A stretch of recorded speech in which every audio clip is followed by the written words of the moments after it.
चलिए वीडियो को शुरू करते हैं। हेल्पफुल लगे तो प्लीज इसे लाइक और शेयर जरूर करें। प्रश्न संख्या 5 है, मंजूषातः पदानि चित्वा कथां पूरयत। मंजूषा से पद चुनकर कथा को पूरा करें। तो यहाँ पर हमें एक कहानी दी गई है और इसे पूरा करने के लिए कुछ शब्द यहाँ पर दिए गए हैं। तो इन शब्दों को हम यहाँ पर भरेंगे और इसे पूरा करेंगे। तो चलिए शुरू करते हैं। एकस्मिन् वने एकः वृद्धः व्याघ्रः आसीत्। एक वन में एक बूढ़ा बाघ था। सा एकदा व्याधेन विस्तारिते जाले बद्धः अभवत्। वह एक बार शिकारी के बिछाए जाल में फंस गया। सः बहु प्रयासं कृतवान् किंतु जालात् मुक्तः न अभवत्। उसने बहुत प्रयास किया लेकिन जाल से मुक्त नहीं हो पाया। अकस्मात् तत्र एकः मूषकः समागच्छत्। अचानक वहाँ एक चूहा आया। बद्धं व्याघ्रं दृष्ट्वा सः तम् अवदत्, अहो भवान् जाले बद्धः। बंधे हुए बाघ को देखकर वह बोला, अरे आप जाल में फंस गए। अहम त्वाम मोचयितुम इच्छामि। मैं तुम्हें छुड़ाना चाहता हूँ। तत् श्रुत्वा व्याघ्रः स अट्टाहसम् अवदत्। अरे त्वम। यह सुनकर बाघ अट्ठाहस करता हुआ यानी कि जोर से हंसता हुआ बोला, त्वम क्षुद्रः जीवः मम सहायं करिष्यसि। तुम्हारे जैसा छोटा जीव मेरी सहायता करेगा। यदि त्वं मां मोचयिष्यसि तर्हि अहम त्वां न हनिष्यामि। यदि तुम मुझे मुक्त कराओगे तब मैं तुम्हें कोई हानि नहीं पहुंचाऊंगा। मूषकः स्वकीयैः लघुदन्तैः तत् जालस्य कर्तनं कृत्वा तं व्याघ्रं बहिः कृतवान्। चूहे ने अपने छोटे दांतों से उस जाल को काटकर उस बाघ को बाहर निकाला।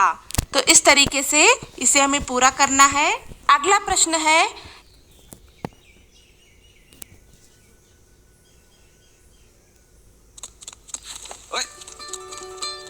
अच्छा नेक्स्ट मंथ बिट्टू का बर्थडे है। अगला प्रश्न है, यथा निर्देशम उत्तरत। निर्देश के अनुसार उत्तर दीजिए। पहला है, सः लोमिष्काय सर्वां कथां निवेदयत्। अस्मिन् वाक्ये विशेषण पदम किम। उसने लोमड़ी को पूरी कथा सुनाई। इस वाक्य में विशेषण पद क्या है? उत्तर होगा सर्वाम। इस वाक्य में विशेषण पद है सर्वाम। अगला है, अहम त्वत्कृते धर्मम आचरितवान। मैंने तुम्हारे लिए धर्म का आचरण किया। अत्र अहम इति सर्वनाम पदम कस्मै प्रयुक्तम। यहाँ पर अहम ऐसा सर्वनाम पद किसके लिए प्रयुक्त किया गया है? उत्तर होगा चंचलाय यानी कि चंचल के लिए, क्योंकि ये वाक्य किसने कहा था? चंचल ने कहा था कि मैंने तुम्हारे प्रति धर्म का आचरण किया है। फिर है, सर्वः स्वार्थ समीहते। अस्मिन् वाक्ये कर्तृपदम किम। सभी अपना भला चाहते हैं। इस वाक्य में कर्ता पद क्या है? उत्तर होगा सर्वः यानी कि सभी। सा सहसा चंचलम उपसृत्य कथयति। वह अचानक चंचल के पास आकर बोली। वाक्यात एकम अव्यय पदम चित्वा लिखत। इस वाक्य से एक अव्यय पद चुनकर लिखिए। तो यहाँ पर अव्यय पद हो जाएगा सहसा। सहसा यानी कि अचानक। फिर है, का वार्ता माम अपि विज्ञापय। क्या बात है, मुझे भी बताओ। अस्मिन् वाक्ये क्रियापदम किम। इस वाक्य में क्रियापद क्या है? क्रियापदस्य पदपरिचयम् अपि लिखत। क्रियापदस्य पदपरिचयम् अपि लिखत। क्रियापद का पद परिचय भी लिखिए। तो यहाँ पर जो वाक्य है कि क्या बात है, मुझे भी बताइए, इस वाक्य में क्रियापद है विज्ञापय। अब इस क्रियापद यानी कि विज्ञापय का पद परिचय हमें देना है, तो यहाँ पर हम इसके बारे में बताएंगे। विज्ञापय शब्द का मूल धातु है ज्ञा, इसमें वी उपसर्ग लगा हुआ है, ऋच प्रत्यय का प्रयोग हुआ है। यह लोट लकार के मध्यम पुरुष के एक वचन का पद है। अगला प्रश्न है उदाहरणम अनुसारम रिक्त स्थानानि पूरयत। उदाहरण के अनुसार रिक्त स्थान की पूर्ति करें। तो यहाँ पर हमें शब्द रूप लिखने हैं, जैसे कि देखिए यहाँ पर दिया गया है मातृ शब्द का रूप और स्वश्री शब्द का रूप। मातृ यानी कि माता, स्वश्री यानी कि बहन। तो देखिए यहाँ पर है एक वचन, द्विवचन और बहुवचन। प्रथमा विभक्ति में मातृ शब्द का रूप होता है माता, मातरौ, मातरः। मातृ का जिस तरह रूप है उसी तरीके से स्वश्री का भी रूप चलेगा। तो प्रथमा विभक्ति का हमें यहाँ मातृ का रूप दिया गया है, इसी के अनुसार हमें स्वश्री का प्रथमा विभक्ति का रूप एक वचन, द्विवचन और बहुवचन में लिखना है। तो यहाँ पर हो जाएगा स्वसा, स्वसारो, स्वसारः। फिर द्वितीय विभक्ति का रूप नहीं लिखना है, यहाँ पर द्वितीय विभक्ति का रूप नहीं दिया गया है। तृतीय विभक्ति में मातृ का रूप होता है मात्रा, मातृभ्याम, मातृभिः।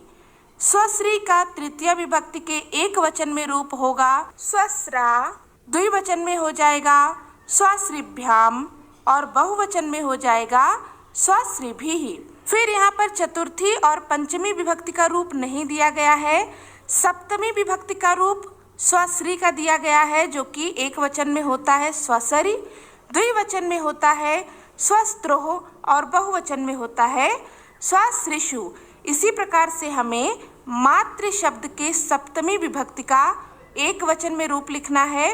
तो यहाँ पर हो जाएगा मातरि, द्विवचन में हो जाएगा मात्रोः और बहुवचन में हो जाएगा मातृषु। फिर है षष्ठी विभक्ति में स्वश्री का रूप स्वसुः, स्वस्त्रोः, स्वश्रीणाम। अब हमें लिखना है मातृ शब्द का रूप षष्ठी विभक्ति के एक वचन, द्विवचन और बहुवचन में।